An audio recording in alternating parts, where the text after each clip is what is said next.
mungkin itu yang bisa saya sampaikan, Pak. Sekali lagi terima kasih dan mohon maaf kalau dalam kegiatan ini ada banyak kekurangan dan saya nambahin sedikit bahwa kegiatan ini sangat bertepatan sedikit beda berapa hari dengan disahkannya undang-undang Omnibus Law Kesehatan. Jadi mungkin itu nanti banyak pertanyaan kawan-kawan ke sana mungkin nantinya. Mungkin itu yang bisa saya sampaikan. Sekali lagi Pak, makasih banyak atas kedatangannya. Mudah-mudahan acara ini bermanfaat dan lancar selesai sampai akhir dan selalu di dalam keberkahan dan keridhaan dari Allah Subhanahu wa taala, Tuhan yang Maha Kuasa. Amin ya rabbal alamin. Allahumma waffiq ila aqwamit thoriq. Wassalamualaikum warahmatullahi wabarakatuh. Selamat siang, salam sejahtera bagi kita semua. Selanjutnya, sambutan Konsil Kedokteran Indonesia kepada Bapak Dr. Imron Agus Nurali, SPKO, dipersilakan.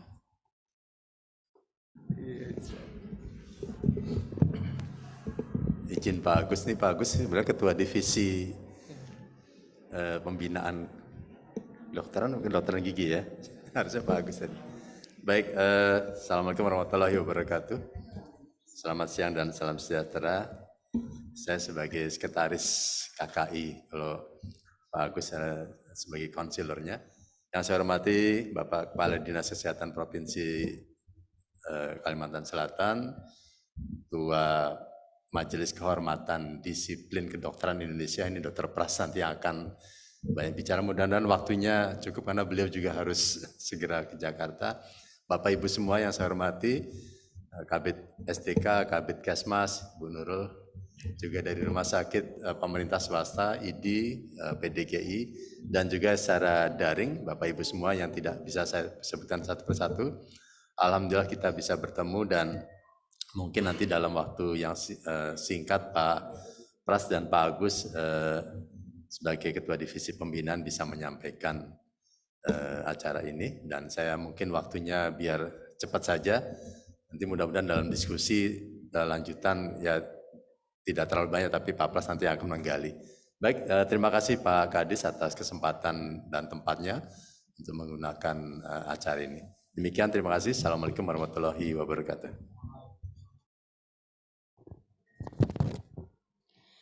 Demikian rangkaian acara pembukaan bimbingan teknis pembinaan praktik kedokteran di wilayah Kalimantan Selatan. Salah hilap mohon maaf saya akhiri. Assalamualaikum warahmatullahi wabarakatuh. Baik, izin Bapak Ibu kita foto bersama dulu Pak. Oke.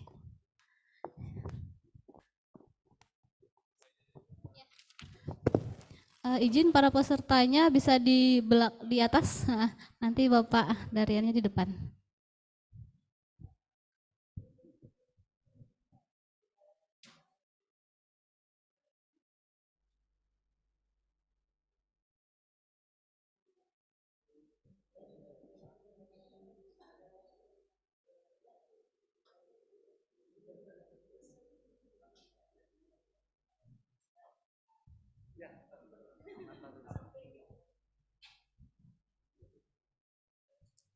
Silakan ya.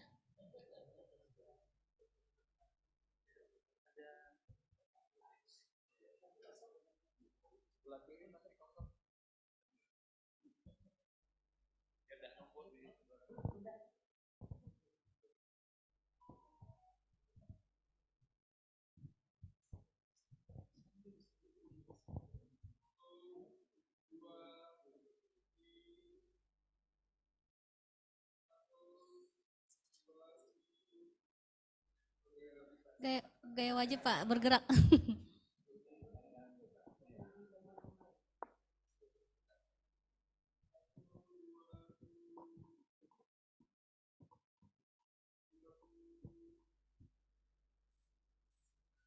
Baik, kami ucapkan terima kasih. Silakan untuk duduk kembali.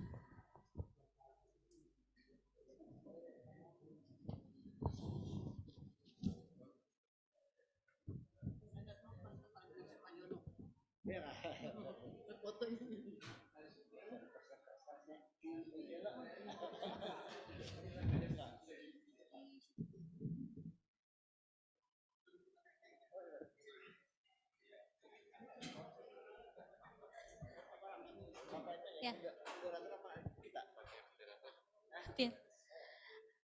Baik, acara kita lanjutkan langsung ke materi. Untuk moderator kami serahkan kepada Bapak Kepala Bidang SDK Dinas Kesehatan Provinsi Kalimantan Selatan, kepada Bapak Dr. Andes Haji Ahmad Yani, MSI APT, dipersilakan.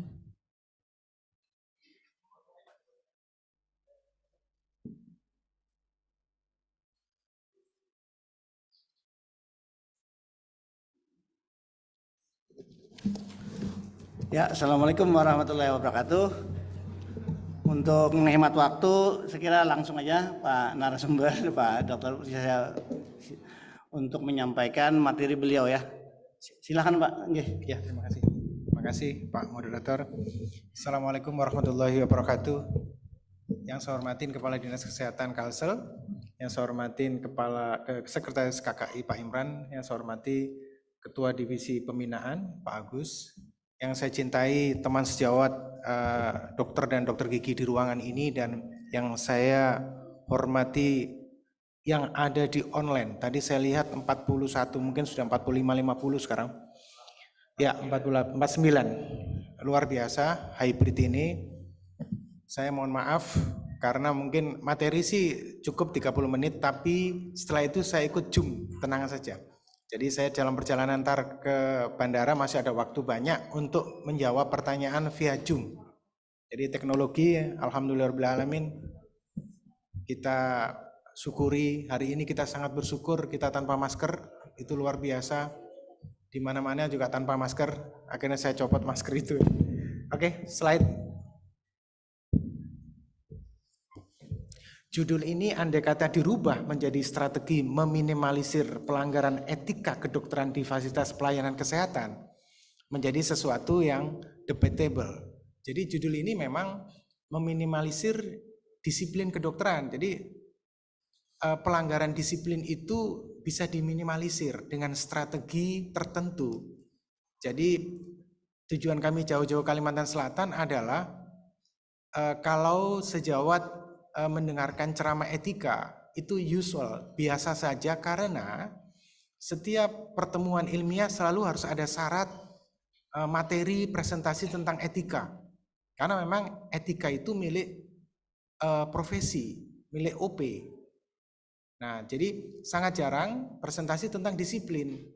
Dan kalau misalnya teman-teman MKEK bercerita tentang etika juga nggak menyium disiplin. Nah, itu istimewanya kita datang hari ini, bahwa memang disiplin itu sosialisasinya nggak banyak dan tidak sering.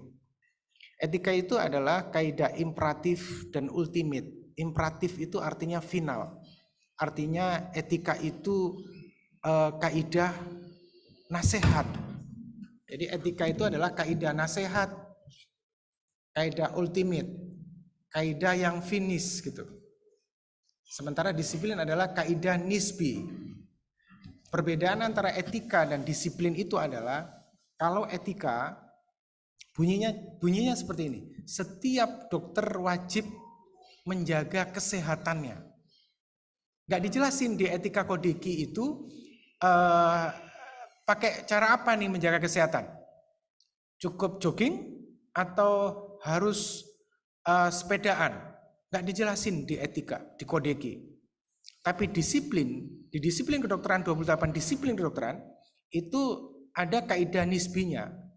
Anda boleh nggak melihara kesehatan, tetapi jangan sampai karena ada masalah dengan kesehatan Anda, maka Anda nggak bisa dikonsulin sama dokter jaga. Jadi kalau ada cerita tentang penyakit dalam satu-satunya di sebuah kota, terus di jam 1 siang sampai 3 sore dimatikan handphonenya karena beliau sudah 72 tahun. Akhirnya ada pasien yang perlu konfirmasi sama penyakit dalam itu, meninggal, maka kita beri sanksi disiplin. Jadi andai kata menjaga kesehatannya jogging saja cukup, it's okay, yang penting nggak mengganggu pelayanan. Demikian kira-kira penjelasan tentang beda etika sama beda disiplin. Jadi kalau ke depan, etika itu sekarang menjadi sebuah syarat di undang-undang yang baru, bahwa etika itu menjadi syarat negara melindungi dokter. Kalau dokternya pada kaidah undang-undang existing pradok, bunyinya adalah dokter dilindungi negara bila satu, dia mengikuti kaidah standar profesi dan SOP rumah sakit. Cuma itu sebetulnya. Yang luar biasa di Undang-Undang Kesehatan Omnibus Law yang terbaru, ditambahkan kaidah etika. Jadi seorang dokter akan dilindungi negara, dilindungi hukum, bila ditambahkan mengikuti kaidah standar profesi, mengikuti kaidah SOP rumah sakit, dan dia punya etika. Ini suatu kemajuan dari sebuah undang-undang yang sekarang sudah diketuk sekian hari yang lalu. Nah, jadi itu adalah apa yang sudah saya sampaikan tentang judul ini, kenapa judul ini tertulis seperti itu. Next slide. Jadi memang teman-teman sejawat Bapak Ibu, kita ini sebetulnya sampai dengan Undang-Undang Pradok 2004, sampai hari ini Undang-Undang Kesehatan diketuk 3 hari yang lalu, kita masih di frame sebagai kesalahan. Kelalaian dan kesalahan, nggak bergerak dari terminologi itu. Jadi yang terbawa itu adalah sekarang jadi pada waktu RUU jadi pasal 462, tapi yang diketuk pasal 440. Tapi kaidahnya adalah kaidah bahwa kelalaian ringan 3 tahun, kelalaian berat yang menimbulkan kematian adalah 5 tahun. Masih dengan kaidah seperti itu hari ini. Gitu ya. Kalau tiba-tiba ada sejawat dokter yang nggak pernah baca RUU gitu kan karena sibuk melayani pasien, tiba-tiba dia bilang bahwa RUU kesehatan ini ngaco ini, kok nggak melindungi kesehatan, nggak melindungi dokter. Berarti dia nggak pernah baca undang-undang existingnya, bahwa kaidah 3 tahun dan 5 tahun itu ada di undang-undang Pradok, ada di 2014 Undang-Undang 36 pasal 584, itu mengatakan tentang 3 tahun dan 5 tahun itu. Gitu ya, next slide. Jadi ini data jarang terpublish karena memang ini saya create sendiri dalam 3 tahun terakhir, bahwa orang luar, lawyer, perkumpulan lawyer medis Indonesia boleh menuntut dokter dan menakut-nakuti dokter untuk dituntut setiap saat, diintip setiap saat karena tidak inform consent yang bagus. Teman-teman Bapak Ibu dokter jangan takut. Karena apa? Ternyata data di MKDKI itu yang baru dianggap bersalah itu kalau misalnya melanggar kompetensi, dari 119 dalam 3 tahun terakhir pengaduan, itu 25 yang diputus bermasalah, 25 kasus yang diputus bersalah, yang 19 kasus karena kompetensi. Yang 6 kasus baru rupa-rupa. Rupa-rupa itu tidak menulis rekam medis, kan rupa-rupa itu. Tidak inform consent, itu 2 kasus, tidak menulis rekam medis 3 kasus. Yang 1 kasus karena menulis laporan yang tidak diperiksa. Jadi Bapak Ibu jangan takut kalau misalnya ada Asosiasi Lawyer Medis Indonesia yang mengintip setiap pergerakan dokter. Jangan takut, karena kaidahnya hampir 90% itu kaidah dituntut karena kita nggak inform consent pada pasien dengan baik. Tapi MKDKI majelis itu benar-benar on the track. Kalau dia tidak salah secara core-nya disiplin kedokteran, maka nggak diketuk bersalah kok. Jangan takut. Jadi kalau hari ini 10 orang anggota MKDKI itu 8 orang yang bersumpah Hipokrates, sementara 2 orang yang tidak sumpah Hipokrates karena dia dari jalur hukum, terbukti itu kita on the track. On the track, yang salah-salah, yang nggak salah. Bahkan hari ini kita dituntut dokter yang kita putus bersalah. Gitu ya, kita putus bersalah si dokter, tapi dia judicial review uji materi ke MK. Jadi jangan takut bahwa kita on the track. Walaupun kita mengucapkan sumpah Hipokrates, tapi kalau sudah urusan di majelis kedokteran disiplin, itu maka yang salah ya salah, yang nggak salah ya nggak salah. Pertanyaannya adalah, kalau yang salah, kemudian kita kasih hukuman, mudorot nggak ini? Nggak mudorot. Kenapa? Karena dalam konteks hukum pidana, bahwa penal, jadi pemidanaan seseorang, itu adalah kaidah preventif yang paling tinggi. Jadi kalau misalnya ada kalimat MKDKI ini nggak melain dokter, yang tidak terpublish adalah berapa orang dokter yang dibebaskan. Dari 119 pengaduan, itu hanya 25 kasus aja yang dianggap bersalah. Kurang dari 1/4 itu. Gitu ya.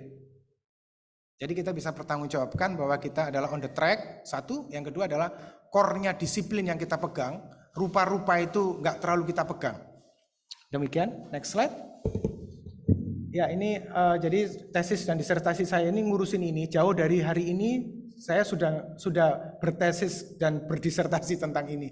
Jadi keadilan pada perlindungan hukum dokter dan pasien itu pada prinsipnya adalah menganut kaidah kepatutan dan kepantasan saja. Sehingga kita harus memakai pisau bedah keadilan proporsional untuk negara harus adil antara kepentingan pelaksanaan pelayanan dokter dan kepentingan perlindungan pasien. Jadi negara itu harus satu memberikan STR sama dokter untuk mentris orang ini berwenang nggak? Kalau nggak berwenang, ya nggak dikasih STR sama KKI. Kalau misalnya dituntut, tuntutan pasien itu yang bisa menerjemahkan apakah kematian karena dokter yang tidak kompeten itu merupakan mengikuti kaidah kausalitas, meninggalnya karena memang nggak kompeten. Itu yang bisa nerangin cuma Majelis Kehormatan Disiplin Kedokteran. Jadi MKDKI itu isinya adalah harus orang yang punya keilmuan tentang kedokteran. Nggak sesimpel dia harus tidak sumpah Hipokrates. Nggak sesimpel itu. Karena kalau misalnya demi sebuah keadilan dalam konteks format sehingga 50% anggota MKDKI orang yang bersumpah Hipokrates, yang 50% tidak perlu sumpah Hipokrates, supaya dalam keputusan ada di tengah-tengah. Nggak gitu-gitu amat. Karena statistik mengatakan yang tadi di slide kedua. Jadi memang keadilan proporsional itu, maka wajib negara itu harus hadir dalam urusan pelayanan kedokteran melalui KKI. KKI itu wakil negara dalam perlindungan dokter karena KKI lah yang mengeluarkan STR. MKDKI adalah lembaga yang merupakan wakil negara untuk membuktikan bahwa STR yang dikeluarkan oleh KKI itu adalah benar. Memang dokternya tidak berwenang atau berwenang. Jadi KKI dan MKDKI itu harus ada di Undang-Undang Kesehatan sebagai perwujudan kehadiran negara terhadap perlindungan hukum antara dokter sama pasien. Itu novelty 1 dari disertasi saya. Jadi novelty yang kedua adalah bahwa yang membedakan antara seorang penjahat yang pakai pisau dengan saya yang pakai pisau, kebetulan saya bedah jantung, itu apa coba? Saya sama-sama pakai bisturi loh untuk membelai atrium kanan, sementara penjahat yang di pasar juga pakai pisau untuk bunuh orang tepat di jantungnya. Yang membedakan apa? Isi kepalanya. Yang membedakan apa? Kewenangannya yang disertifikasi oleh KKI. Itu yang membedakan. Jadi kalau menurut kaidah perdata, kaidah hubungan dokter sama pasien itu adalah kaidah terapeutik. Transaksi terapeutik itu tidak mengikuti kaidah resultan, tidak mengikuti kaidah hasil. Dokter itu nggak boleh dituntut kalau misalnya hasilnya itu meninggal. Karena kontrak terapeutik itu adalah perikatan proses. Tetapi perikatan ikhtiar itu harus ditera dengan kewenangannya si dokter. Harus dinilai dokternya kompeten nggak? Kalau nggak kompeten ya dia nggak bisa mengikuti kaidah ikhtiar. Nah gitu. Itu adalah novelty keduanya. Jadi itu mendrive perkonsil tentang kewenangan, tentang SKDI yang dari 2017 belum ditandatangani sama Menkumham itu ya. Next slide. Next slide. Ya, jadi ini disertasi saya pesan sama Bamsud bahwa KKI dan MKDKI itu harus ada. Masalah new branding itu adalah masalah lain, tapi memang konsil itu harus ada Majelis kehormatan itu ada, dan hari ini frame barunya adalah namanya konsil saja 5 huruf. Kemudian MKDK ini menjadi majelis profesi yang gabungan dari berbagai. Jadi ntar saya hari ini saya hanya bertugas mentris disiplin kedokteran. Ke depan Ketua MKDKI dan tim itu mentris kasus dokter, kasus perawat, kasus bidan. Semakin seru tuh. Jadi pada saat hari ini walaupun perawatnya salah, nggak bisa disanksi disiplin. Tapi ke depan RUU atau RUU Kesehatan ini membuat perawat bidan akan lebih rapi dalam mendampingi dokter dalam pelayanan. Next slide. Jadi memang kita ada sesuai dengan kaidah pasal 55 ayat 1. Next slide. Seorang dokter sebagai pengampu pelayanan pasti harus punya etika moral, harus punya kompetensi, dan memang yang tersertifikasi dan terregistrasi. Dan konteks MKDK ini sebetulnya justru adalah untuk bisa mengikuti perkembangan iptek itu. MKDK itu berkontribusi pada pengembangan iptek. Kenapa? Kalau misalnya iptek ini diadop secara serampangan dan tidak ditelaah oleh MKDKI, kacau. Gitu. Itu ya perkembangan iptek. Next slide. Ini menjadi sesuatu yang luar biasa bahwa keputusan MKDKI di Februari 2022 itu menjadi alat bukti. Jadi amar putusan MKDKI itu menjadi alat bukti di pengadilan. Ini Februari 2002. Jadi periodisasinya adalah sebelum Februari 2022 amar putusan MKDKI itu tidak merupakan barang bukti. Tapi per Februari 2002 merupakan barang bukti yang sah. Hari ini, tepatnya 3 hari yang lalu, saat Undang-Undang Kesehatan diketok, berubah. Berubahnya luar biasa. Jadi pasal 66 ayat 3 dan ayat 1 itulah yang saya beri masukan kepada Balik DPR di kisaran bulan Juli 2022. Saya bilang kepada Balik bahwa tolong pasal 66 ayat 3 ini dihapus. Pasal 66 ayat 1 Undang-Undang Pradok bunyinya adalah setiap orang yang merasa dirugikan oleh dokter maka berhak lapor MKDKI. Pasal 3-nya adalah berbunyi, ayat 3-nya berbunyi setiap pasien yang dirugikan boleh melapor ke polisi. Sesuatu yang orang sering sebut ambivalen, kita ribet ini MKDKI ini. Lapor ke polisi iya, harus lapor ke MKDKI. Bayangkan bahwa masukan itu diterima sama RUU yang jadi UU 22 hari yang lalu. Jadi Bapak Ibu ke depan tidak ada lagi polisi jemput dokter. Nggak ada cerita itu. Sekarang masih ada walaupun MOU antara ID, PBID sama kepolisian itu sudah tanda tangan Jenderal Listio, tapi dari ujung ke ujung itu masih ada itu yang namanya dokter dijemput sama polisi. Ke depan tidak ada lagi cerita dokter dijemput oleh polisi. Dokter dijemput polisi setelah si penyidik, ASN dan polisi itu meminta surat rekomendasi kepada MKDKI. Setelah rekomendasi MKDKI keluar bahwa orang ini layak disidik, maka polisi baru bergerak untuk menyidik. Yang luar biasa adalah dikasih kesempatan 14 hari aja MKDKI itu untuk memberikan rekomendasi orang ini layak disidik apa enggak. Itu menjadi jebakan Batman bagi MKDKI. Dengan cara 14 hari itu kita bisa harus lebih cepat, lebih teliti, lebih terpercaya untuk memberikan sebuah rekomendasi. Ya, teman sejawat ini melanggar pidana. Nah itu yang terbaru dari Undang-Undang Kesehatan. Next slide. Jadi stage ini adalah stage MKDKI hari ini.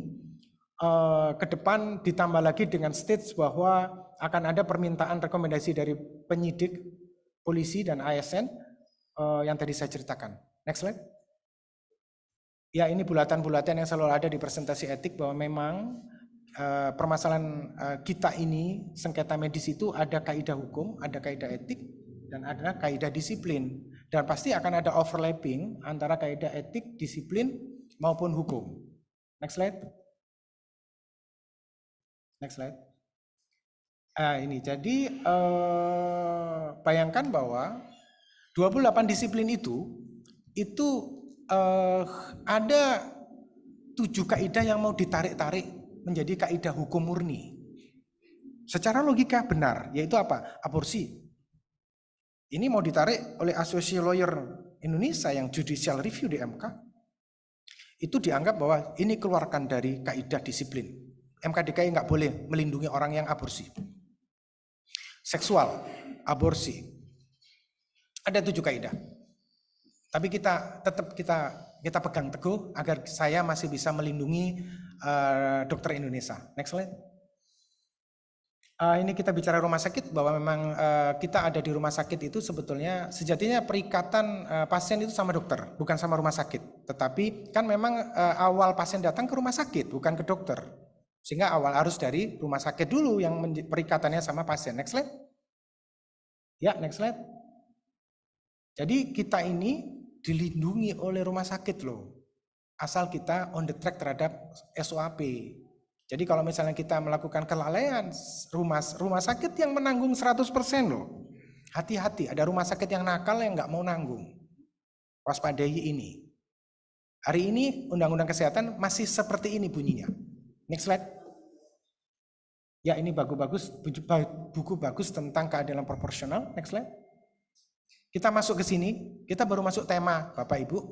Jadi tema ini nggak bisa cepat kita kasih tahu, tapi pelan-pelan Ibu baca dan slide saya boleh dikasih kepada Bapak Ibu semua untuk dipelajari. Prinsipnya adalah bahwa ada 3 kaidah utama dalam development disiplin. Kaidah pertama adalah kaidah kompetensi, kaidah kedua adalah kaidah pelayanan kita yang buruk, kaidah ketiga baru kita melakukan kesalahan yang fatal, misalnya seksual, narkoba dan sebagainya. Next slide. Ini kaidah pertama, ini hitam putih nggak dimaafin. Kalau misalnya ada orang pengaduan kaidahnya masuk sini, nggak bisa dimaafin ini. Karena pembeda antara penjahat yang bawa pisau dan dokter bedah jantung yang bawa bisturi, itu cuma di kaidah nomor 1 ini. Yaitu harus punya kompetensi formil dan material. Gitu ya. Namun demikian, saya bukan juga raja tega gitu. Kenapa? Kasus Natuna, seorang dokter umum melakukan sirkumsisi dengan kaidah laser yang menjadi ranah bedah plastik. Itu harusnya berat sekali, harus dicabut 1 tahun. Tapi saya bebaskan. Kenapa? Karena luar biasa membackup korban. Dia cuti berapa bulan, kemudian ditemani itu pasien anak kecil yang salah iris itu ke RSCM, habis berjuta-juta dan sebagainya. Ada kalimat narasi pembenar yang luar biasa yang akhirnya saya bebaskan. Jadi bukan kaidah yang hitam putih begitu ya. Next slide. Ya, ini beberapa kasus-kasus di bedah vaskuler di mana karena memang tertumpang tindihnya sebuah kompetensi, akhirnya hari ini semua spesialis itu bisa merasa mempunyai kompetensi level 4 untuk menangani pasien. Yang menganalisa siapa? MKDKI. Nggak semua orang kan dilaporkan, jadi sedikit banget sebetulnya pelajaran dari ujung ke ujung itu. Gitu ya, next slide. Ya, ini masih kaidah kompetensi bahwa kita itu merujuk pasien kepada orang yang tidak benar aja kita sudah nggak boleh, kita sudah kena disiplin. Next slide.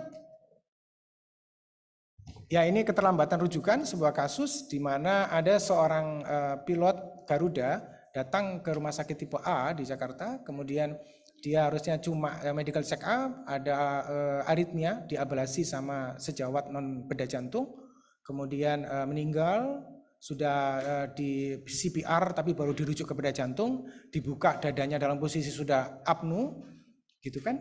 Luar biasa kan arti keterlambatan. Jadi yang namanya sebuah kaidah harus berkonsultasi pada titik terakhir sebuah tindakan. Itu pun walaupun satu gedung di rumah sakit tipe A itu masih membuat terhalangi karena pride. Jadi memang tugas Konsil Kedokteran Indonesia itu harus mampu membedakan hitam putih bahwa kompetensi ini adalah milik ini dan itu saja, yang lain enggak kompetensi level 4.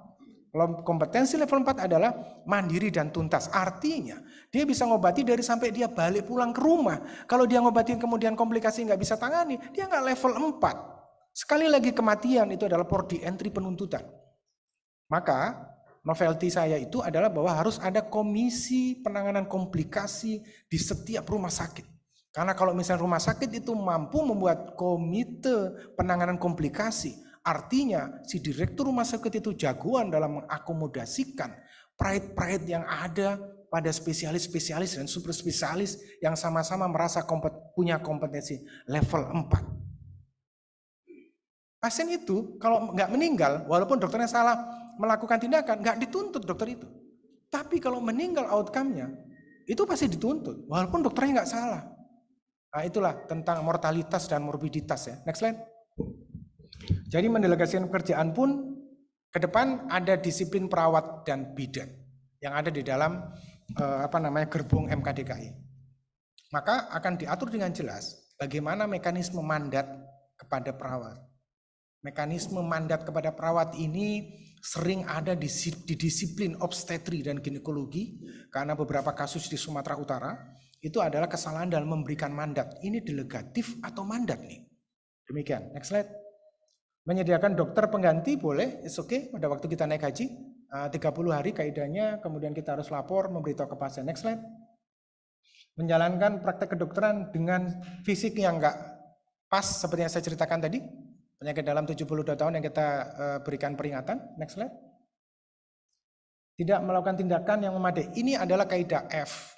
Ini kaidah tertinggi terbanyak secara statistik dari dokter. Karena memang ini kaidah sangat sulit untuk diampu oleh dokter. Ini adalah kaidah ultimate-nya disiplin. Dari diagnostik sampai yang terakhir, yaitu kesiapan untuk berkonsultasi. Ini adalah kaidah paling sulit yang diampu oleh dokter spesialis karena dokter spesialis merasa jagoan sehingga dia nggak akan pernah dia konsul kepada spesialis yang lain. Next slide. Ini beberapa kasus karena melakukan sebuah tindakan intervensi tapi sesimpel pasang kateter double lumen, sesimpel tindakan ini pun itu ternyata terpaksa harus dibuka dadanya melalui operasi jantung karena lengket. Bagaimana mungkin kompetensi pemasangan kateter double lumen itu cukup diberikan oleh seorang yang tidak kompeten, dituntut ini, meninggal dan sebagainya. Next slide. Dibuka dadanya tuh. Melakukan pemeriksaan pengobatan yang berlebihan, teman-teman sudah paham ini. Kemudian next slide Bapak Ibu. Tidak melakukan penjelasan jujur, etis dan memadai loh kaidahnya. Hari ini undang-undang Omnibus Law juga bicara jujur, etis dan memadai. Tidak ada yang berubah. Kalau misalnya ada kalimat ini sesuatu yang baru nih RUU, enggak, RUU itu enggak sesuatu yang baru. Diadop daripada undang-undang existing, ditambahin dengan kaidah-kaidah yang baik. Itu kata kuncinya. Jadi kalau misalnya Bapak Ibu nggak sempat baca RUU, saya wakili, saya sempat baca RUU. Gitu ya. Saya kaji di pleno, saya baca, saya kaji di meja MKDKI, saya kaji satu persatu. Di situ ada profesor hukum. Gitu. Next slide. Melakukan tindakan tanpa memperoleh persetujuan, pasti ini paham ini. 10. Next slide. Melakukan tindakan asuhan medis tanpa persetujuan pasien, ini yang merupakan pintu masuk di port di entry penuntutan para lawyer yang bukan dokter. Lawyer yang bukan dokter itu pasti akan masuk pada sisi nomor 9 ini. Karena menurut lawyer itu, tidak ada satupun dokter spesialis yang mengikuti kaidah paripurna dalam informed consent. Nggak ada itu. Spesialis itu sibuk banget, mana mungkin bisa informed consent. Tapi jangan takut Bapak Ibu, ternyata statistik 3 tahun terakhir itu nggak kita anggap. MKDKI 3 ya, bukan MKDKI saya. MKDKI sebelum saya itu nggak menganggap itu. Yang dianggap cuma isi kepalanya doang, kompetensi. Next slide. Tidak membuat rekam medis, ini juga satu kasus saja selama 3 tahun terakhir. Next slide. Melakukan perbuatan untuk menghentikan kehamilan, ini hitam putih, ini aborsi, diatur juga di Undang-Undang Kesehatan. Hebatnya RUU Kesehatan ini adalah kaidah di Perkonsil. Ini kaidah Perkonsil nih, 4/2011 ini, Perkonsil loh. Kaidah ini hari ini sudah ada di RUU Kesehatan, di undang-undang kaidah ini. Apa nggak luar biasa itu RUU Kesehatan? Ting-tengnya apa nggak luar biasa itu? Next slide. Melakukan perbuatan untuk mengakhiri kehidupan. Ini ada di RUU Kesehatan ini. Ini di Perkonsil loh, kaidah yang lebih rendah daripada undang-undang dan PP. Next slide. Menjalankan praktek kedokteran dengan menerapkan keterampilan. Ini yang luar biasa. Kalau tidak ada MKDKI, semua teknologi dari luar itu bahaya sekali, diterapkan aja suka-suka gitu. Gitu kan? Next slide. Ya. Melakukan penelitian tanpa ethical clear. Next slide. Harus melakukan pertolongan asal tidak membahayakan dirinya. Next slide. Menolak atau menghentikan tindakan medis, ini nggak boleh pasti. Boleh, sorry. Ini ada di undang-undang bahwa kita boleh kembali ke slide tadi. Ini ya, yang ini sebelumnya. Kita boleh menolak pasien, Bapak Ibu. Asal syaratnya diintimidasi pasien itu ke kita, pasien mengintimidasi kita, pasien melakukan kekerasan kita, pasien tidak percaya lagi sama kita. Hari ini Kaidah Perkonsel 4 2011 ini ada di undang-undang ini. Kan luar biasa. Undang-undang RUU itu. Next slide. Membuka rekayasa kedokteran pasti nggak boleh. Next slide. Membuat keterangan medis yang tidak didasarkan pada hasil harus dilihat. Nggak bisa nggak dilihat. Terjadi di Sumatera, Sulawesi Utara ini. Next slide. Turut serta dalam perbuatan yang termasuk tindakan penyiksaan pasti hitam putih ini. Next slide. Meresepkan atau memberikan obat golongan narkotik hitam putih ini. Next slide. Melakukan pelecehan seksual sama hitam putihnya sama narkoba. Next slide. Menggunakan gelar akademik ini usual, pasti kita nggak boleh ini. Next slide. Menerima imbalan, ini terjadi pada kita, hati-hati. Boleh menerima imbalan asal tidak diadukan pasien, akhirnya masuk ke MKDKI, di-trace salah ini. Next slide. Mengiklankan, pasti paham Bapak Ibu kaidah pengiklanan, hati-hati biar aman rumah sakit aja yang melakukan pengiklanan. Next slide. Adiksi narkotik, pasti. Next slide. Berpraktek dengan ini kaidahnya, STR, SIP, dan Serkom. Jadi hiruk pikuk, carut marut tentang kaidah sertifikat kompetensi atau STR seumur hidup. Jadi kalau seumur hidup, maka kita cuma mesen satu kertas STR itu dilaminating aja, ditaruh di dompet, dikecilkan, berlaku seumur hidup. Indah nggak kira-kira? Itu ya kata-katanya ya, kata-kata di luar kata-kata analisa yang lain. Tidak jujur dalam menentukan jasa medis. Next slide. Tidak memberikan informasi ke MKDKI.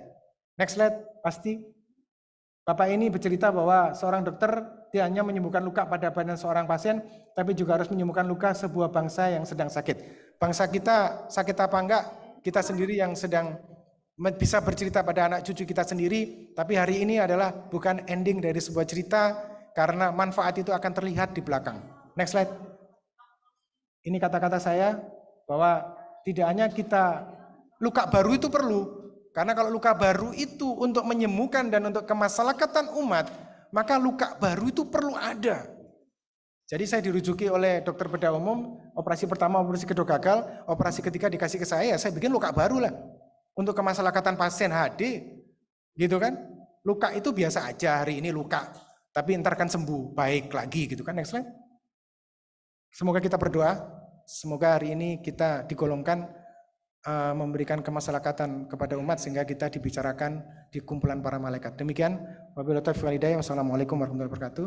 Saya mohon izin sama Pak Ses, Pak Kepala Dinas untuk langsung ke bandara, tetapi saya minta linknya sehingga pertanyaan ntar saya jawab via Zoom. Terima kasih. Oke, terima kasih Pak.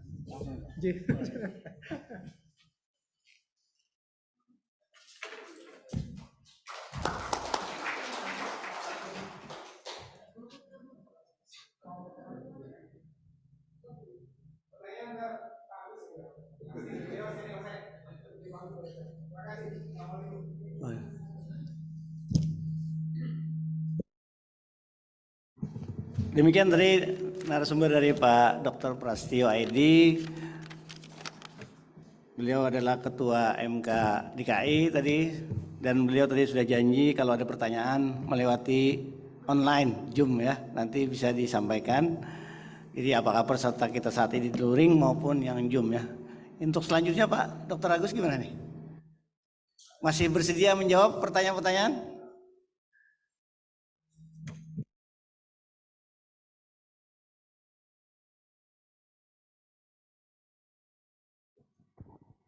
Terima kasih.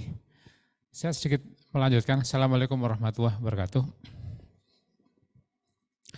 Sebenarnya di awal biasanya saya selalu berbicara soal KKI, tetapi teman-teman juga tahu dari RUU Omnibus Law ini ada sedikit yang berubah di KKI. Jadi barangkali saya akan melihat sebentar kira-kira perubahannya ada di mana, sehingga nanti teman-teman sedikit lebih paham ya, karena setelah ini kan mesti ada peraturan pemerintah yang akan mengatur secara lebih detail. Bapak Kepala Dinas yang saya hormati, terima kasih banyak teman-teman dari ID dan seluruh hadirin yang saya hormati, termasuk juga ada Pak Ses ada di sini. Saya biasanya selalu mulai dari KKI itu apa, tapi biasanya kan orang nggak tahu gitu. Kalau tahu KKI apa? Pak ngurusin STR, karena STR saya habis gitu. Setelah itu selebihnya nggak ingat lagi setelah itu. Baru ketika STR-nya habis, belum belum diperpanjang, baru telepon, Pak ini gimana ya STR saya sudah habis, nggak bisa praktek. Nah baru. Nah, tapi saya mau lewatin kalau begitu, karena saya ada beberapa hal, coba lanjut aja. Yang terus,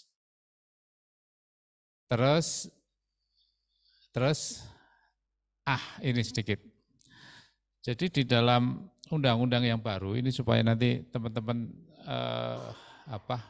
paham dan juga ini. KKI itu kan tadinya hanya ngurusin dokter sama dokter gigi. Tapi ke depan nanti ada yang namanya konsil. Dan konsil itu adalah, nah ini saya bacakan saja karena ini terkait dengan undang-undang, di undang-undang yang baru. Kalau sebelumnya KKI itu bertugas ada registrasi dokter, standar pendidikan profesi, jadi kalau di Unmul ini mau bikin spesialis, mau ada yang buka fakultas kedokteran, kita juga ikut membuat standarnya, mengesahkan. Lalu pembinaan. Ya. Nah, saya bacakan tugas konsil yang baru ya. Ini. Mohon maaf, karena ini undang-undang, jadi saya harus baca agak pelan-pelan. Jadi di pasal 268 itu ada bagian ke-7 yaitu konsil. Nomor 1, untuk meningkatkan mutu dan kompetensi teknis keprofesian tenaga medis dan tenaga kesehatan, serta memberikan pelindungan dan kepastian hukum kepada masyarakat, dibentuk konsil. Poin 2, konsil sebagaimana dimaksud pada ayat 1, berkedudukan di bawah dan bertanggung jawab kepada Presiden, melalui menteri dan dalam menjalankan perannya bersifat independen. Kalau kemarin teman-teman tahu di konsil itu semuanya dilantik oleh presiden, bertanggung jawab kepada presiden, tetapi kelihatannya di sini ada komprominya ini, bertanggung jawab kepada presiden melalui menteri kesehatan otomatis. Tuh. Nah, sekarang perannya apa? Perannya ada 3. Yang pertama adalah A, merumuskan kebijakan internal dan standarisasi pelaksanaan tugas konsil, jadi aturan internalnya. Kemudian yang kedua adalah melakukan registrasi tenaga medis dan tenaga kesehatan. Jadi nanti registrasinya seluruhnya akan diatur di dalam konsil yang baru ini. Yang ketiga, melakukan pembinaan teknis keprofesian tenaga medis dan tenaga kesehatan. Jadi nanti akan ada pembinaan gitu ya. Karena kalau boleh saya cerita, kalau di Amerika itu ada penelitian sederhana. Ada apa tuh? Kalau di sini damkar ya, bagian kebakaran itu. Itu ternyata 90% waktunya itu dipakai untuk pencegahan. Bukan untuk pemadaman. Jadi pekerjaannya itu lebih banyak mencegah daripada memadamkan. Saya berharap sebenarnya di dalam konsil ini, sekalipun tadi sudah dijelaskan oleh Dr. Pras detailnya, kita lebih banyak melakukan pencegahan. Kalau di aturan yang sebelumnya, sebenarnya KKI bersama organisasi profesi dalam hal itu ID adalah untuk melakukan pembinaan ini. Nah, tetapi di dalam undang-undang yang baru ini terjadi perubahan ya. Jadi keanggotaan konsil ini pasal berikutnya terdiri dari pemerintah pusat ya. Kemudian profesi tenaga medis dan tenaga kesehatan, kolegium dan masyarakat. Kalau dulu di KKI itu ada dari Kemendikbud sama Kemenkes mewakili pemerintah pusat, setelah itu dari organisasi profesi, AIPGI dan sebagainya. Terus kemudian baru dari masyarakat. Nah, di konsil itu hanya ada 3 pasal ini. Karena pasal yang 271 itu ketentuan lebih lanjut akan diatur oleh peraturan pemerintah. Karena itu kita akan menunggu Bapak dan Ibu peraturan pemerintah seperti apa yang baru.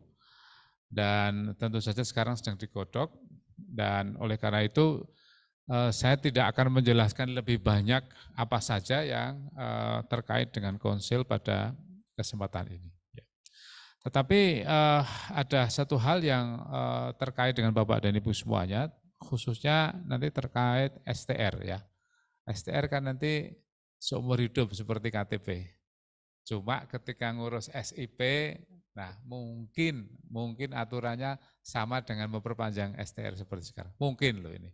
Karena ini kita harus melihat kasus-kasusnya lebih lanjut. Nah, jadi Bapak dan Ibu, saya hanya akan sampai di sini menjelaskan karena terjadi perubahan undang-undang ini dan sebagian nanti apa yang akan dilakukan KKI di dalam beberapa bulan mendatang akan segera menunggu peraturan pemerintah yang baru dan kemudian kita akan melakukan perubahan. Akan tetapi ada aturan peralihan, ya.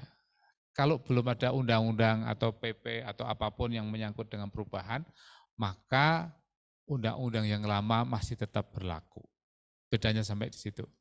Jadi kami tentu saja akan tetap mengingatkan, kalau tadi sebenarnya apa yang disampaikan oleh Dr. Pras itu sebuah diskusi yang menarik dan biasanya itu banyak sekali menjadi topik bahasan yang dilakukan oleh teman-teman semuanya. Saya kira itu sebagai tambahan atas apa yang disampaikan oleh Dr. Pras, walaupun tadi agak cepat, tetapi Bapak dan Ibu pada kesempatan ini sekali lagi saya ingin mengingatkan ada 28 hal yang harus dipahami dan dilihat oleh Bapak Ibu semuanya supaya Bapak dan Ibu tidak harus masuk ke MKDKI. Masuk ke MKDKI itu prosesnya bisa berbulan-bulan, lama, seperti disidik gitu kan, ditanyain kiri kanan setiap kali dan sebagainya. Sangat tidak menyenangkan dan kami berharap itu tidak terjadi. Bagusnya sekarang ini di Kalimantan statistiknya termasuk yang paling rendah. Tetapi saya punya keyakinan kalau nanti media sosial ini makin kencang, pasien-pasien juga makin pintar, maka hal-hal yang seperti ini akan terjadi peningkatan. Oleh karena itu maka kepada teman-teman khususnya di rumah sakit ya, komite medis ataupun teman-teman yang praktek di rumah ini menjadi sangat penting sekali untuk memahami disiplin dan profesi dari kedokteran ini. Saya kira itu sementara, terima kasih. Mungkin nanti kalau ada pertanyaan-pertanyaan tambahan. Terima kasih Bapak Dr. Agus Samsudin ya. Beliau tadi sudah menyampaikan materinya. Kita mungkin punya waktu setengah jam Pak ya. Barangkali ada pertanyaan baik yang luring maupun daring ya. Yang pertama yang luring dulu ada 3 pertanyaan. Ada 3 orang penanya, silakan saja ya. Tolong nanti menyebutkan nama dan asalnya ya, silakan.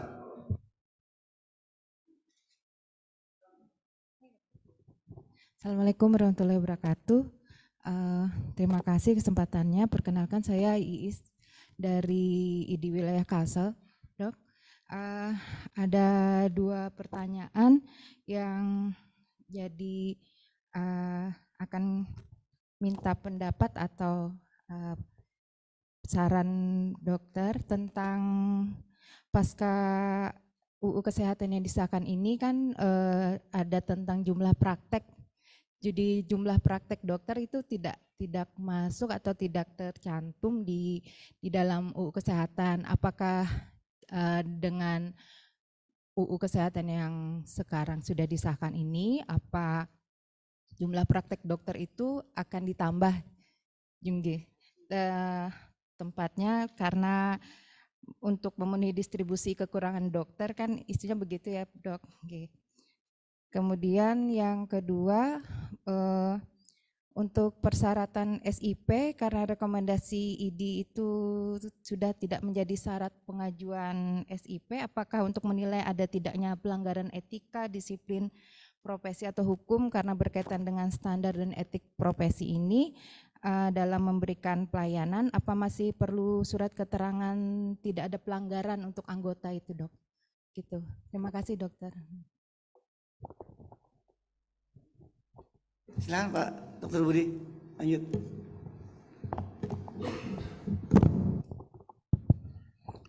Baik, terima kasih. Kami dari PDGI Pak, Dokter Gigi Indonesia Kalsel. Sebenarnya pertama ingin komentar terkait dengan undang-undang ini cukup melelahkan sebenarnya kalau membahas ini, dan kita dari organisasi kedokteran ini, IDI dan PDGI melihat sebenarnya nggak ada urgensi sebenarnya terhadap undang-undang ini perlu direvisi apa enggak. Oleh karena itu perlu diluruskan, tidak semua isi yang ada di undang-undang, tadi kan dokter bilang bagus aja, dan kita sepakat ada yang bagus dan mungkin ada yang, dan salah satunya adalah di sini terkait dengan di mana berpraktek itu nanti pasti ada pelanggaran disiplin, etika disiplin dan hukum, etika legal dan sebagainya. Ini yang jadi masalah. Tuntutan sekarang, Pak, mungkin bisa dibuka datanya bahwa seperti yang Bapak bilang, di Banjarmasin ini masih kecil. Benar akan kedepannya itu akan meningkat, saya percaya itu. Karena data dari kita 600% itu terjadi peningkatan dalam tuntutan pasien terhadap dokternya. Dan itu sah secara undang-undang, apalagi tadi dikuatkan dengan undang-undang. Peran organisasi profesi sebelumnya itu sangat penting bagi anggotanya. Nah, di sini sudah tidak disebutkan lagi, satu. Terus yang kedua, makanya saya konfirmasi lagi tadi, berarti kebutuhan anggota terhadap organisasi profesi berarti masih ada, karena satu-satunya organisasi profesi yang saat ini yang ada kalau di PDGI ya, nggak tahu kalau IDI banyak banget ya masalahnya ya. Ada IDI, PDS, dan itu memungkinkan, dan kita nggak tahu apakah PDGI akan buka lagi nanti. Berarti masih ada istilahnya anggota kita perlu dengan kita, karena sebelum aparat hukum masuk diberi waktu 14 hari agar tim dari MKDKI untuk melakukan review terhadap si anggota. Saya ingin konfirmasi itu.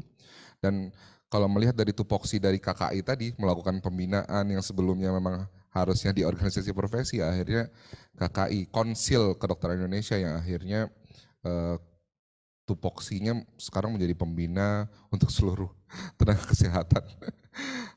Nah, positifnya mungkin STR-nya bagus, tidak ada Serkom, STR, dan mungkin nanti kita ngeliat Juknis, Permenkesnya atau Perpresnya, apakah memang SIP, STR-nya itu nanti bagaimana, yang melakukan seminar siapa, Dinas Kesehatan Provinsi lah dok.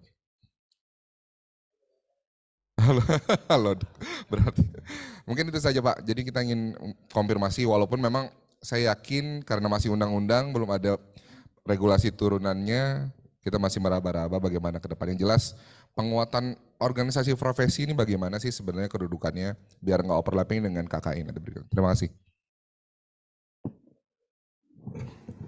Masih ada lagi satu orang lagi. Ini kebetulan Pak Dr. Prasetyo Edi sudah siap, nanti beliau juga bisa membantu menjawab gitu, secara online.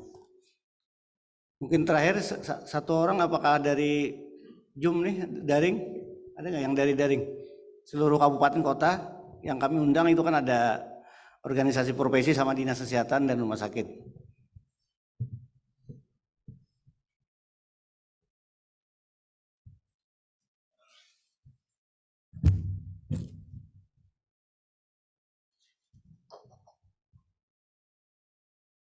Ada yang ngangkat tangan nggak? Izin dari peserta yang mengikuti secara daring, ada yang ditanyakan, silakan raise hand atau langsung buka mic-nya.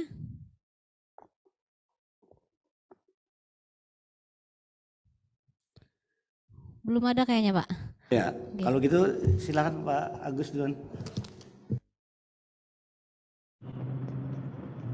Izin saya stay juga untuk bisa bantu silakan, jawab. Dr. Pras, silakan. Ya. Oke, terima kasih. Mohon maaf, video. Jadi saya mau jawab dari PDGI. Jadi jangan takut bahwa core sebuah organisasi itu masih melekat. Artinya MKEK-nya IDI dan PDGI itu masih ada di situ. Komisi advokasi itu masih ada di situ, gitu kan? Jadi hikmah daripada situasi hari ini adalah IDI ini akan banyak berkonsentrasi terhadap membantu anggota kalau misalnya ada tuntutan dari pasien. Karena advokasi masih utuh, etika juga masih utuh. Namun demikian, KKI melalui MKDKI dan Divisi Pembinaan sudah barang tentu akan lebih aktif untuk memberikan penyuluhan-penyuluhan. Seperti itu saya sampaikan bahwa etika itu adalah kaidah ultimate dan imperatif. Tapi kaidah nisbinya itu disiplin. Artinya apa? Artinya etik itu, kaidah punishment-nya itu adalah nasihat. Gitu ya. Tapi MKDKI dan Divisi Pembinaan KKI, kaidahnya adalah kaidah kalau nisbinya nggak dilakukan, diberikan sanksi itu. Jadi sebetulnya yang harus memberikan banyak pembinaan itu adalah pemegang dan pengampu dari disiplin kedokteran. Namun demikian, etika dan disiplin itu melekat, nggak terpisah-pisah. Seseorang itu ada pada kelompok disiplin, sudah pasti dia akan paham tentang kaidah etik. Jadi jangan takut. Tapi menarik apa yang disampaikan oleh Ibu dari IDI, bahwa kalau misalnya IDI nggak diberikan hak untuk memberikan rekomendasi, gitu kan? Bagaimana dengan informasi data perihal anggota tentang anggota ini pernah melanggar atau tidak pernah melanggar? Itu adalah PR kita bersama. PR kita bersama itu artinya yang ada di MKDKI ini adalah anggota Ikatan Dokter Indonesia juga. Jadi mungkin kaidahnya adalah kaidah kita saling mengingatkan. Ke depan siapa yang memegang SIP, pemegang SIP, itu kan juga masih Kepala Dinas Kesehatan. Artinya, Kepala Dinas Kesehatanlah yang kita berharap banyak agar Kepala Dinas Kesehatan ini diberikan kekuatan, kesehatan, sehingga mampu untuk mengetris anggotanya yang ratusan dalam sebuah kabupaten kota, perihal tentang bagaimana anggotanya itu boleh diberikan surat izin praktek atau tidak. Jadi mungkin kaidah ke depan hikmah dari itu semua adalah anggota advokasi PPID aktif membantu anggota intens kepada kepala dinas kesehatan untuk bisa memberikan data-data anggota. Jadi sepanjang kita mampu mengadop sebuah hikmah, saya pikir semua akan jalan dengan baik. Jadi pertanyaan kedua dari Ibu dari IDI adalah tentang SIP. Jadi undang-undang itu sebetulnya kaidah daripada tidak mengatur hal yang kecil. Itu ilmu undang-undang itu seperti itu. Jadi undang-undang ini, apalagi ilmu omnibus law, itu pasti ini tidak menjangkau hal yang sifatnya teknis, tetapi akan ada turunan daripada undang-undang itu yang kita sebut sebagai PP. Nah, barangkali saya tahu dinamika ini ada di WA Group Kalimantan karena saya barusan dikirim dari BTKV Samarinda perihal pertanyaan itu ini. Jadi akan ada PP. Jadi apakah kaidah 3 tempat tidak diatur ini identik dengan bisa lebih dari 3? Jawabannya pertama adalah kita tunggu PP. Jawaban kedua adalah ini pesan saya sebetulnya pada waktu saya kebetulan sempat ketemu Menkes di rumah beliau. Jadi saya bilang sama Pak Menkes, saya kebetulan Sekjen Bedah Jantung. Beberapa layanan pengampuan bedah jantung dari ujung ke ujung di Indonesia ini masih diampu oleh teman saya yang di harapan kita, dan teman saya di harapan kita itu belum mendapatkan perlindungan hukum karena tidak mungkin dia punya SIP di Kalimantan Selatan, punya SIP di Kalimantan Barat, punya SIP di Maluku, lebih dari 12 SIP kalau misalnya kita mengikuti kaidah SIP harus ada untuk mentris sebuah 28 disiplin kedokteran. Akhirnya alhamdulillah diakomodir tuh sama Pak Menkes. Terbukti hari ini Undang-Undang Kesehatan itu berbunyi bahwa satu, untuk beberapa layanan gitu ya, terpenting, layanan penting itu Menteri Kesehatan berhak untuk memberikan surat izin praktek sesuai dengan di luar kaidah 3 itu. Kemudian yang lain ada pasal di undang-undang itu bahwa Menteri Kesehatan bisa memberikan SIP pada seorang dokter dengan suatu perhitungan-perhitungan yang tertentu pula. Saya pikir itu demikian. Moderator, terima kasih. Oke, terima kasih Dr. Pras. Bapak dan Ibu, saya tidak berpretensi untuk bisa menjawab seluruh pertanyaan. Karena apa? Karena setelah ini mesti ada PP-nya kan. Jadi untuk menjawab pertanyaan ini nanti apakah mau ditambah apa tidak itu sangat tergantung pada peraturan yang akan dibuat ya. Jadi saya cuma melihat begini, ada dua hal yang sangat penting buat teman-teman. Satu kan kalau yang sekarang adalah terkait dengan kaitannya dengan izin praktek. Sebenarnya paling utama di situ. Akan seperti apa? Nah, ini mudah-mudahan nanti pasti akan segera keluar. Tetapi kalau saya sih masih ingat ketika perpindahan KTP jadi KTP seumur hidup ya. Kan kalau yang sudah lama ya mungkin terusin saja lah, tidak perlu ini lagi. Tapi kalau yang baru ya pastilah. Ya kurang lebih lah, saya sih ngelihatnya akan seperti itu kalau untuk SDM. Tetapi kalau untuk policy-policy tambahannya seperti tadi penambahan prosedurnya untuk pembaharuan SIP, saya pikir itu pasti akan ada perubahan yang cukup drastis karena dua hal.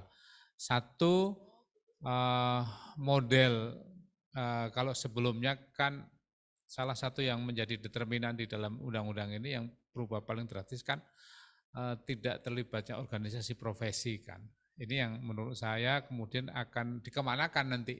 Nah, saya pikir ini yang akan menjadi pembahasan di peraturan-peraturan kemarin. Dan dalam beberapa waktu yang lalu ketika saya ketemu Pak Sekjen, kelihatannya mereka ngebut juga ngerjain ini ya untuk kemudian segera aturannya bisa segera keluar.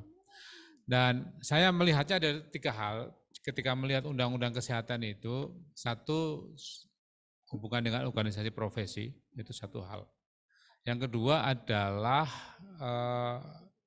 landscape yang berubah itu adalah pendidikan nanti, spesialis.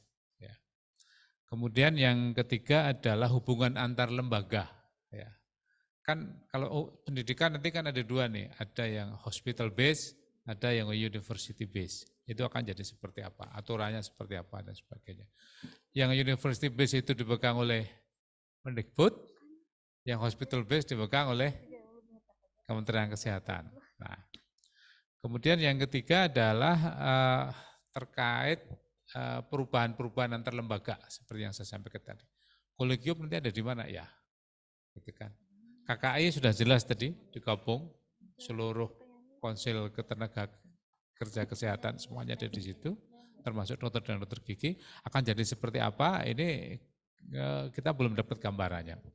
Kemudian yang kedua relasi antara dengan kolegium dengan organisasi. Iya, mengerti kok sesama ibu. Jadi, kita dan single fighter. Menjadi sesuatu yang baru yang kemudian akan ada perubahan-perubahan lebih lanjut. Kalau di rumah sakit saya lihat sebenarnya tidak terlalu banyak perubahannya. Ya.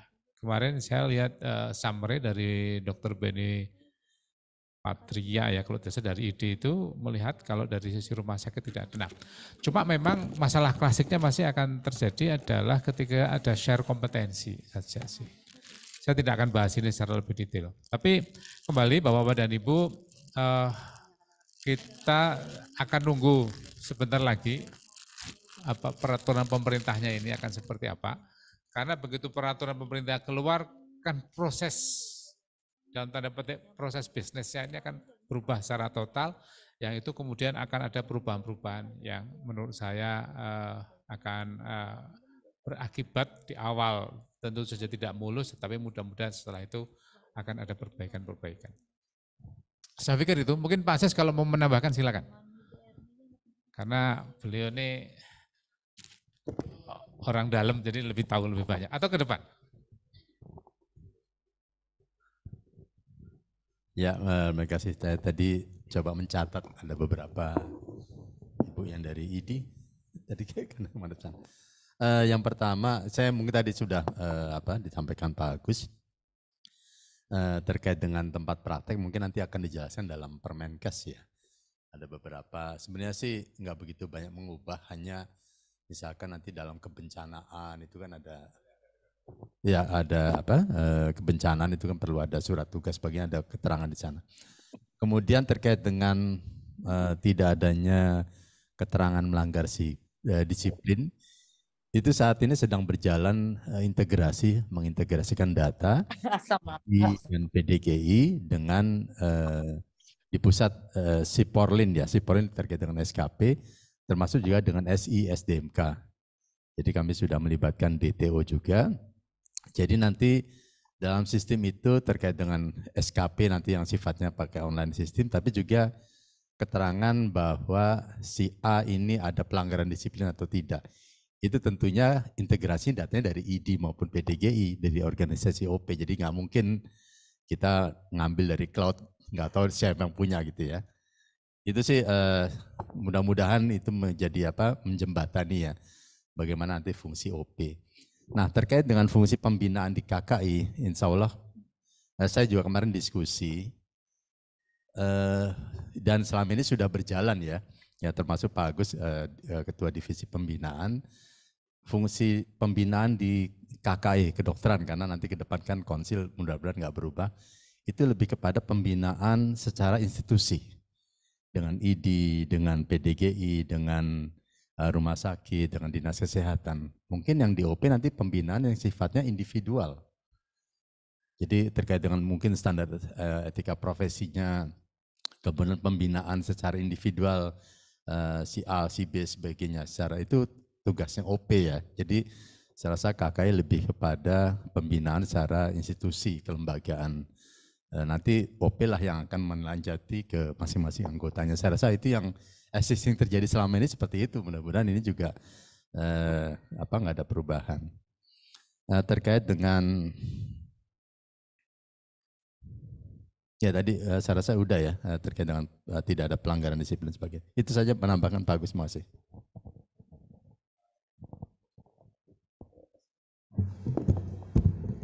Mungkin ada satu orang lagi pertanyaan, mungkin ada dari daring ada. Daring Pak, izin Pak. Ya silakan. Oke, terima kasih. Saya Dr. Agus Suseno dari ID Tabalong Pak. Saya ingin menanyakan bahwa tadi mungkin belum tidak dibahas secara detail bahwa dengan berlakunya UU Kesehatan ini kita tahu bahwa ID bukan satu-satunya organisasi profesi lagi ya, lagi organisasi yang lain mungkin akan diakui di RUU yang baru.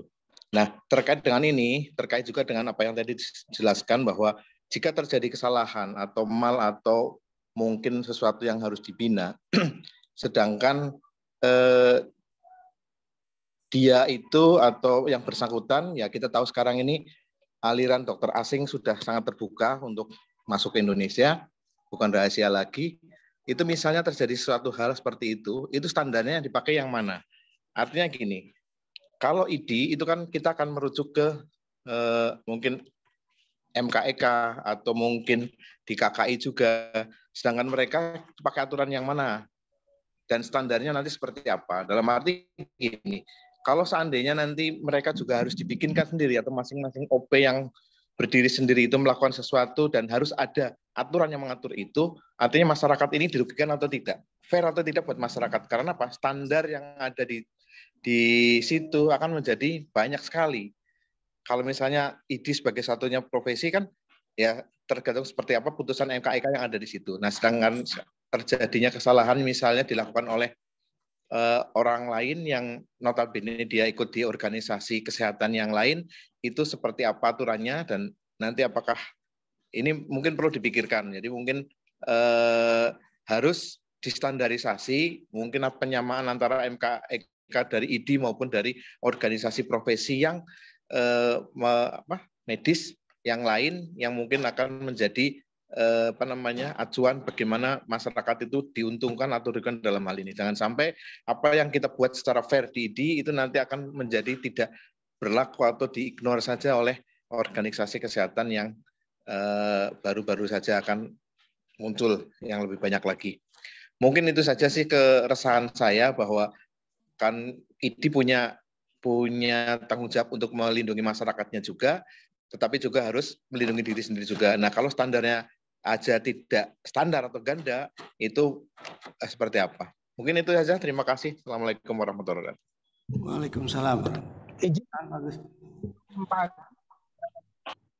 Terima kasih. Saya bisa Pak. Agus, sesama Agus dilarang saling mendahului ya Mas ya. Oke. Bapak dan Ibu, saya melihat peran OP khususnya ID dan PDGI itu pasti tidak bisa dinafikan karena ini sudah puluhan tahun kan. Dan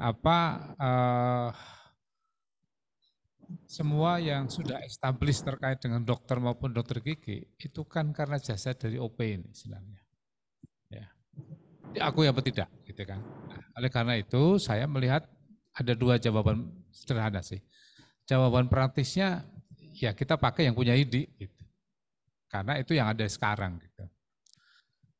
Jawaban yang mungkin akan terjadi di 3, 4, 5 tahun mendatang, seandainya, sekali lagi, seandainya ada organisasi yang baru, maka kemudian akan berlaku kode etik dokter Indonesia. Kalau saya analogikan dengan advokat misalnya. Advokat itu organisasinya bisa beberapa, tetapi ketika menyangkut etika advokat, maka dia menjadi satu. Mereka ada satu kesepahaman. Nah, itu barangkali saya tidak terpikir, tapi itu seandainya ada pun mungkin 5-10 tahun yang akan datang. Tapi menurut saya ketika sekarang satu-satunya yang ada adalah etika misalnya dari MKEK, ID misalnya, ya itu pasti akan dipakai menurut saya. Karena itu sudah menjadi standar yang sekarang terjadi. Di dalam hukum kan ada klausulnya kan itu, bahwa kebiasaan yang sudah terjadi sebelumnya itu bisa menjadi hukum di kemudian hari. Jadi sebenarnya teman-teman ID menurut saya tidak perlu khawatir, justru saya melihat kesempatan dari ID untuk bisa mewarnai seluruh apapun nanti seandainya ada OP yang baru, karena ID yang maupun PDG itu sekarang sudah punya kontribusi yang jauh lebih banyak. Dan menurut saya apapun yang sudah diputuskan, sudah ditetapkan menjadi bagian dari keputusan ID ini akan tetap menjadi pilar untuk profesi kedokteran di masa yang akan datang. Saya kira itu jawaban saya. Terima kasih. Dan saya kira ini satu masukan yang bagus. Kebetulan ada Pak Ases, mohon dicatat ini Pak Ases, karena ini kan kalau membuat PP nantinya urusannya di Kementerian Kesehatan. Terima kasih. Terima kasih Pak Agus. Mungkin ada tambahan dari Pak Srio Edi, ada? Pak Pras ada tambahan? Pak Pras ada tambahan? Bisa dengar suara saya? Suaranya bisa dengar? Oh, suara saya bisa didengar? Bisa. Kedengaran Pak, kedengaran. Jadi gini, saya bisa paham apa yang ada di pola pikirnya Bapak. Bapak sedang membayangkan bahwa ada ID sekarang, ada ID perjuangan 1, ID perjuangan 2, ID perjuangan 3, ada PDSI dan sebagainya. Mereka pasti punya etika masing-masing. Maka mereka masing-masing punya MKEK masing-masing, gitu ya. Jadi saya ingin menjawab bahwa jangan khawatir karena ke depan ini bocorannya, bahwa di MKDKI, MKEK tetap ada di masing-masing organisasi profesi. Tetapi untuk kasus-kasus etik berat, itu ntar yang membackup, menangani adalah MKDKI. Itu bocorannya, kita tunggu PP-nya ya. Namun demikian, saya mau kasih alasan yang kedua, jawaban kedua, itu jawaban pertama. Jawaban kedua adalah gini, etika itu adalah kaidah ultimate dan imperatif. Artinya apa? Kaidah nasihat etik itu, sementara kaidah nisbi itu dipunyai di 28 disiplin, yaitu kaidah amputatif, katakan gitu ya. Kalau misalnya orang dinasihati untuk agar setiap dokter itu setiap hari olahraga, katakan itu contohnya, kemudian diparametri oleh MKDKI dalam bentuk Anda boleh nggak olahraga, Anda boleh cuma jogging, tapi Anda harus melayani pasien sesuai dengan waktu Anda jaga, gitu kan? Jadi saya masih optimis, andai kata ada kaidah 5 MKEK di negara ini dari 5 organisasi profesi, masa iya kaidah di dalam etika itu nyeleneh? Saya nggak percaya ada kaidah nyeleneh itu. Kenapa? Kalau misalnya ada kaidah di ID yang mengatakan bahwa seorang dokter wajib menjaga kesehatannya, apa iya ada kaidah itu di MKEK kedua dari OP yang lain mengatakan bahwa nggak perlu menjaga kesehatan kok dokter itu? Nggak masuk akal ini kan? Jadi kaidah murni, kaidah core-nya sebuah core-nya kedokteran itu ada di kaidah etiknya. Jadi saya masih tetap optimis, kalaupun terjadi penyimpangan etika baik secara prinsip maupun secara definitif, itu yang akan menangani ke depan adalah Majelis Kehormatan Disiplin yang hari ini masih disebut sebagai Majelis Kehormatan Profesi, karena mungkin kaidah etik akan masuk ada di situ. Demikian moderator. Pak Dr. Imran masih ada yang mau sampaikan? Cukup ya? Ya, saya kira sudah cukup semuanya ya. Jadi dari beberapa pertanyaan baik yang luring maupun daring, dan mungkin masih bisa dibuka kesempatan nanti Pak Setio Edi juga nanti kalau ditanya langsung secara online ya. Sekira kita akhiri sampai sini aja Pak.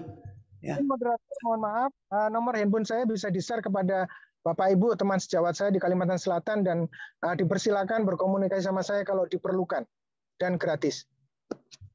Ya, terima kasih Pak Dokter. Ya.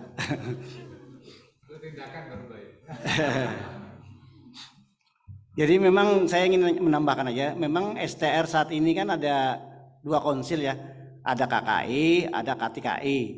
Jadi kalau KKI itu dokter sama dokter gigi kan, kalau KTKI semuanya profesi. Jadi yang ada sekarang 11 konsil Pak. Jadi nanti kalau masuk medis, konsil medis maka menjadi 12 ya. Jadi kita ini sebenarnya perpresnya sudah perpres yang kedua ya, sudah direvisi. Nanti berarti kalau pembentukan konsil tadi berarti perpres yang ketiga nanti setelah kombinasi antara medis dengan KTKI ya. Jadi KTKI sebelumnya juga penggabungan antara MTKI dengan KFN, Farmasi Komite Farmasi Nasional ya. Jadi ini sudah beberapa perubahan ya. Jadi akan menyatu semua nanti ya. Jadi tinggal nanti nama-nama konselnya masing-masing ya, sesuai dengan Undang-Undang Tenaga Kesehatan yang sebelumnya dulu. Nggak tahu nanti akan diatur lagi seperti apa ya. Jadi saya kira ini yang kami tambahkan. Terima kasih semuanya bisa berhadir yang saat ini secara luring, dan kami juga terima kasih kepada para peserta yang daring. Mohon maaf kalau ada hal yang tidak berkenan, dan kita akhiri sama-sama membaca Alhamdulillahirrahmanirrahim. Assalamualaikum warahmatullahi wabarakatuh. Kembali ke pembawa acara.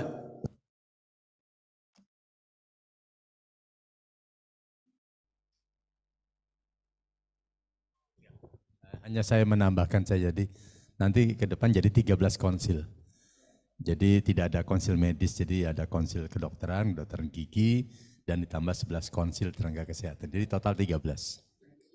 Ya, jadi tidak ada wakil-wakil. Ya.